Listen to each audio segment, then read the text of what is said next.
Huh? What are you doing in my swamp? Hello everybody, this is Ogreboy and I'm going to be doing my review for the 2018 movie Creed 2.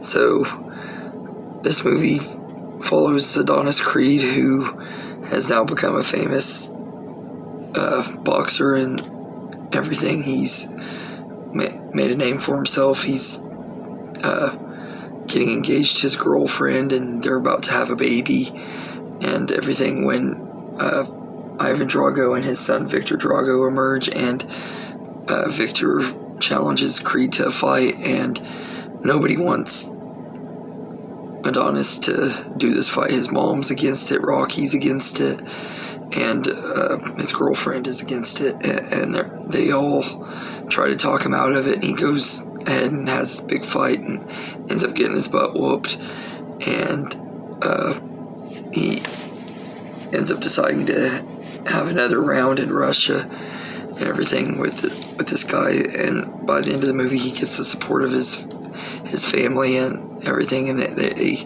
are there to help motivate him, and Rocky helps train him and everything and get him ready for this big rematch.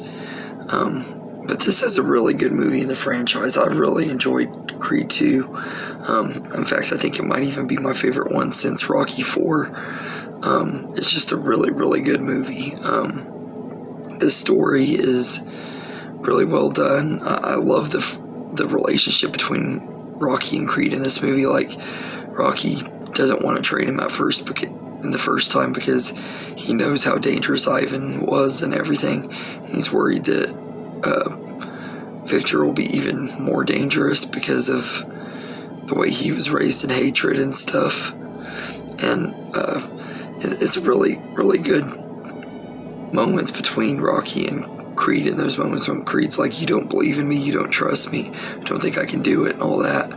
And Rocky's like, it's not that, it's just this guy is really dangerous, and it's just really well written, the way it's done and everything. And they don't talk for a good chunk of the movie, but it works and everything. And I think we kind of get a little glimpse of seeing what a Creed movie without Rocky is like and everything. And it's hard to say how I'm going to feel about Creed 3, but I thought this movie was great. And everything, and I love, like I said, the relationship between Rocky and him was very well written, and the way the movie was written also. If this is the last time we see Rocky, if this is the last movie that Rocky's in, it would be a good ending for his character.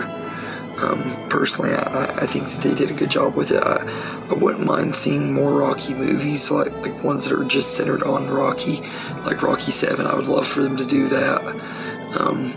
Everything, because I wouldn't mind seeing at least one more with Sylvester Stallone and everything. But this movie would have been a good ending to his character if it is the ending. I don't know that it will be, but if it is the last time we see him, it's a decent enough ending for the character and everything. And Michael B. Jordan just gets a lot of time to shine in this movie. He's really great in here. He was great in the first Creed movie, and he's even better in this one. And everything. There are things about him that I don't really like his temper and stuff. That kind of gets on my nerves, but it's realistic too. He's a tough young guy who has a little bit of an ego, thinking that he can, and everything. He has an ego trip through this movie, but he gets good character development, and by the end of the movie, he's a lot better. And this is a really good time. I like how at the end of the movie and everything, Ivan Drago throws in the towel so that his son doesn't end up getting killed or whatever, because he's afraid that he's going to get killed. I thought that was kind of a cool little take. And there is one thing about this movie that I know a lot of people are like, they kind of feel bad for Ivan Drago after the events of Rocky 4 and everything, but I don't feel bad for him at all. The dude killed Apollo Creed and then said if he dies, he dies. I don't feel any sympathy for Ivan Drago. I know they tried to manipulate you into feeling bad for him and stuff with the way the movie's written, but I didn't feel don't feel bad for him at all. I kind of felt like he got what he deserved, to be honest with you. But yeah, this is a pretty good movie. It's not my most favorite in the franchise for sure, but it's definitely not one of my least favorites either. It's just kind of somewhere in the middle, and everything. It's just a good time. So I'd give Creed 2 a B+. It's a really, really good movie and really entertaining. So anyway, let me know in the comments what you think of Creed 2. And I hope you enjoyed this video, and have a good day, everybody.